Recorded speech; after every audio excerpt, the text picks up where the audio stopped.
Everyone, hello. Um,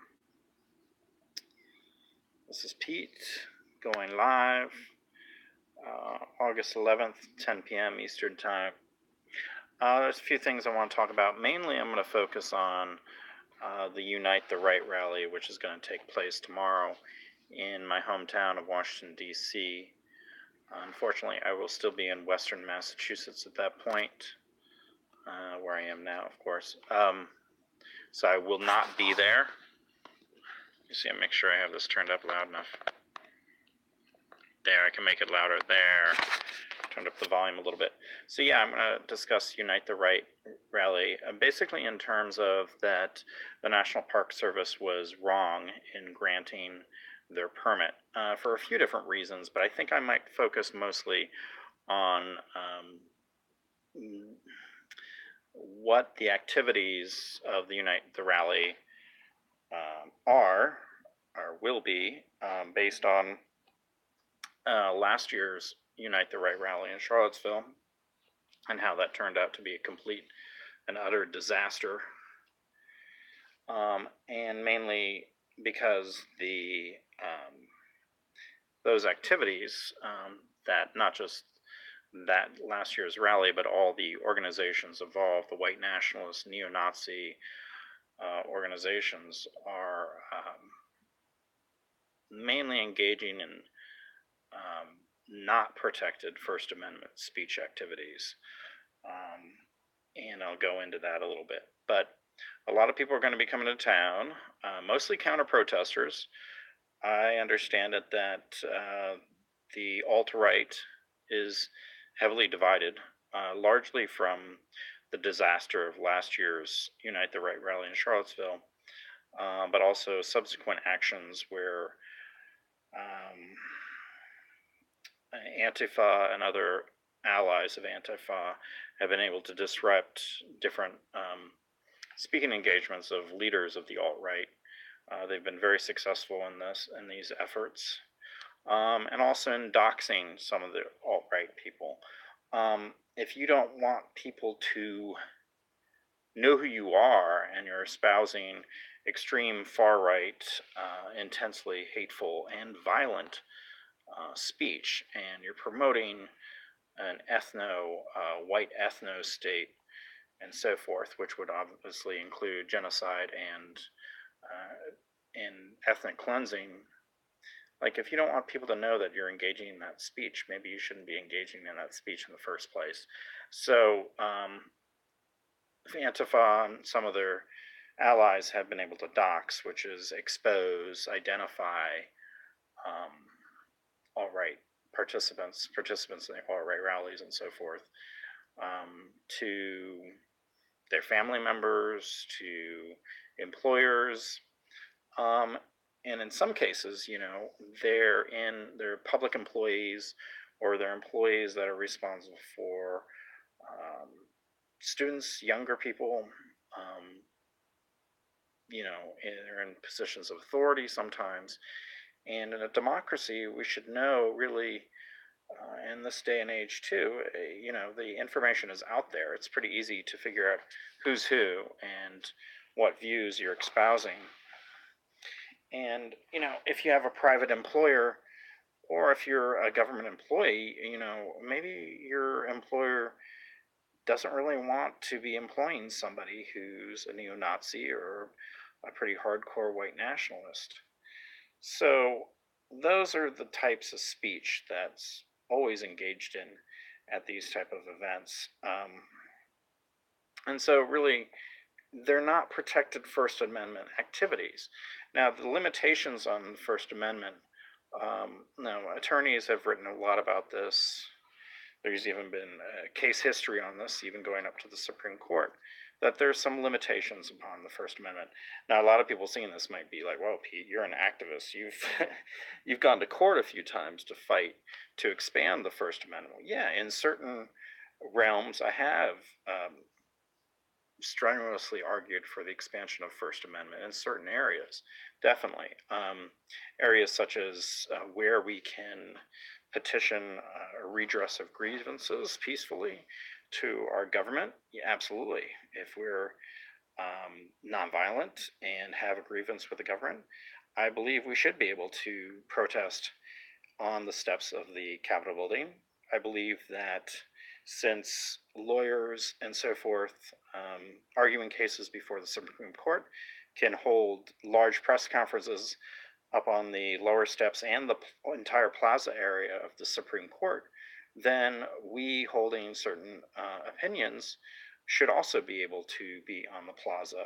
Because on those press conferences, those attorneys arguing cases before the Supreme Court are obviously espousing their arguments, their viewpoint, their perspective. And so therefore it says on the building of the Supreme Court, equal justice under the law. So therefore we should also be able to peacefully protest in such space as well. So in those areas, I am a firm advocate for expanding First Amendment rights.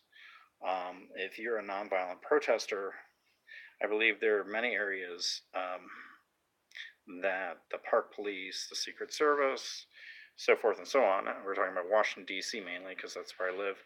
We're talking about like 20 different police agencies altogether, have kind of ridiculous restrictions on peaceful, nonviolent First Amendment activities. Now, tomorrow, Unite the Right, or Unite the Right 2, because Charlottesville they see as the first one, which was an utter disaster. And so Charlottesville, the town of Charlottesville, rejected Jason Kessler's permit to have the rally there. What happened a year ago was there was a lot of, violence initiated by the alt-right, and a young woman, a 32-year-old, counter-protester, anti-racist activist, Heather Heyer, who was from the Charlottesville area, was killed when she was struck by a neo-Nazi driving a car, and 19 other people were also injured, some rather seriously. There were other skirmishes too that day in Charlottesville where the police simply stood aside and watched the violence unfold without directly interfering.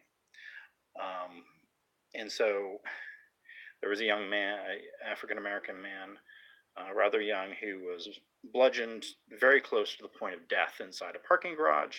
And if you see that footage, you can see a line of police officers, 8 or 9 of them, sort of standing off to the side and watching these 6 neo-Nazi guys bludgeon this guy with 2x4s and pipes and other things, nearly killing the guy. I believe a small fracture in his skull resulted from that incident. So let me run through some of the limitations on First Amendment rights and why Charlottesville was correct in rejecting the permit for Jason Kessler's Unite the Right rally, and why the National Park Service, NPS, that's the acronym in the title, is in National Park Service, because many places in DC where people like to hold large rallies and protests and so forth are on National Park Service land. So the National Park Service is the one that issues these permits for First Amendment activities. So let me run through this. Limitations on First Amendment do not cover a few things: fighting words, violent activities, death threats, defamation, and sometimes it's kind of vague, but sometimes they've used this phrase, disturbance of peace, and even sometimes obscenity. The obscenity one, a lot of people disagree with that. I probably disagree with that. And that's, there's conflicting case law on that. It's not very clear on that. And fighting words also, clearly what they're engaged in fighting words, but I would say even further that they have defamed people, knowingly defamed people, and they routinely engage in death threats against individuals. I saw somebody join me there. Hi. So really, death threats are criminal. You can press charges against somebody that's issuing a death threat. A call to genocide, which is basically what is when you're serious about building towards a white ethno state, that involves genocide. That clearly involves clearing the land through ethnic cleansing, which is a form of genocide. So Jason Kessler is encouraging people to not bring weapons this time and not to fight with the Antifa and other counter protesters. Well, let's see how long that lasts. That'll last about 30 seconds if they're lucky. But they're the ones coming into our city, regularly engaging in defamation, routinely issuing death threats to individuals, basically calling for genocide. Now, if that's not a disturbance of the peace, the general peace and well-being of a community, I don't know what is. So those are three clear violations, I think, of areas that don't fall under the protection of the First Amendment. Now, what I found even more disturbing was about 6 or 7 days ago, well, I guess 7 days ago, the Metropolitan Police Department and the executive of the Metro system in DC said, oh, we're going to provide a couple trains for these white supremacists. So, they were going to provide special privilege, a special arrangement to transport them safely into the city to engage in defamation, calling for genocide, issuing death threats to people. And the police and Metro was going to assist them in the furtherance of this activity. That was 7 days ago. And then 6 days ago, they reversed it when the entire transportation union that represents the Metro workers said, oh, hell no, you're not going to do that. And basically, I think what was sort of said between the lines was our transportation workers, the Metro workers, will not show up for work, and none of the fucking trains will work. It will operate if you make this special exception. They've never, ever, well, there's sort of one exception I'll talk about in a minute, but they've never, ever made this exception for protesters of any other movement ever. They have used Metro, and this really bothers me too. They've used Metro buses, like a couple dozen of them, to transport delegates to the APAC, American Israeli Political Action Committee conference every year at the Washington Convention Center. That I find pretty outrageous, because that is involving DC taxpayer money. And certainly if they had gone ahead with this crazy idea for tomorrow, that's using public resources, giving a special privilege to these white supremacists. So really, let me get back to my main point. Charlottesville was correct in denying their permanence, and Jason Kessler has threatened that he's going to do some sort of lawsuit to fight against that and say, you're infringing on my civil rights, my First Amendment rights. No. What happened a year ago will not quickly be forgotten. And what we saw there was a prime example of fighting words, defamation, issuing death threats, and, just general disturbance of the peace on a massive scale in the town of Charlottesville. So DC, the National Park Service has this weird understanding of what protected First Amendment rights is, and they put a lot of restrictions on nonviolent protesters that are progressive, that go to certain areas because they want to be closer to government officials and speak nonviolently but strongly to government officials in petitioning a redress of grievances, which is enshrined specifically within the First Amendment. But no, they set so many limits on that, it's kind of ridiculous. But the cops and Metro really wanted to help get these people in here to do non-First Amendment activity, violent hate speech that encourages genocide and the mass murder of millions of Americans. And I find that sickening and troublesome. Very worrisome that the National Park Service just says, oh, it's First Amendment activity, without really looking at what these people have a history of doing, what they've done in the past and what they will continue to do, even though Jason Kessler says, oh, well, don't bring any guns or knives or shields or anything this time.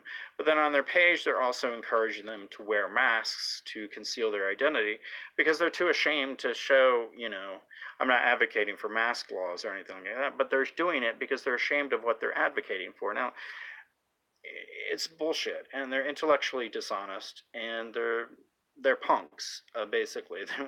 They're ashamed of, they're ashamed of what they're advocating for, so they feel the need to cover up their face, and they're saying, watch out, Antifa and some Antifa's allies will be trying to dox you and film you. Well, you're in a public space, geniuses, and you're covering up your face because you're ashamed of what you're advocating. Get real. Get real. So, hi, people are commenting now. Hello. So it's like, yeah, I just don't get it. I don't get it. It's not protected First Amendment speech, and maybe we do need to get to the point that other countries, mainly I'm thinking of Germany, because of Germany's history, that neo-Nazis are banned basically from the country, and that kind of racial hate speech is banned from the country. It's banned. And it's sad. Maybe DC has to go, on a similar sort of wavelength. Maybe DC has to go through what Charlottesville went through to deny these assholes a permit to do shit and stir up, more hatred, more violence. That's what they do. That's what they're all about. Don't let Jason Kessler or some of the others that are now, a lot of them arguing amongst themselves, but don't get into their whole optics thing, and that they claim they're winning the culture war by being seen as less, Nazi-like, even though that's exactly what they are, and they basically call themselves that. But like, don't wear the armband, or you're still a Nazi. You might not be wearing an armband, but I don't give a fuck. And who has told you? And they're going around claiming that they're winning a culture war, and they're cool and sexy. You're not cool and sexy. You're ugly. You're hideous. You're repulsive. Get the fuck out of here.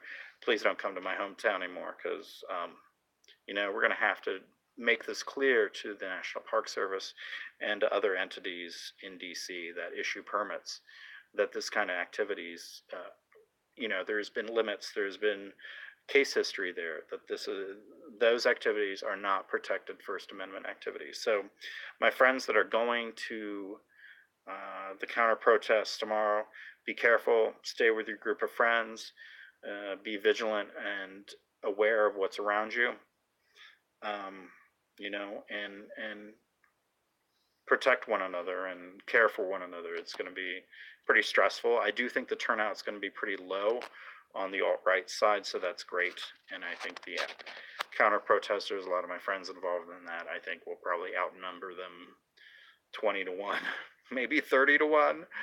I think that's great. I also think it's great that the restaurant association came out and said, actually, you're well within your rights of refusing to serve neo-Nazis. That's your choice as private establishments downtown. So, they might pick wisely about where they want to go when they have to eat, and maybe there's another reason why I want to cover up their face and not wear the fucking armbands. I don't know. They don't want to be seen as the neo-Nazis they are when they want to try and go get lunch somewhere.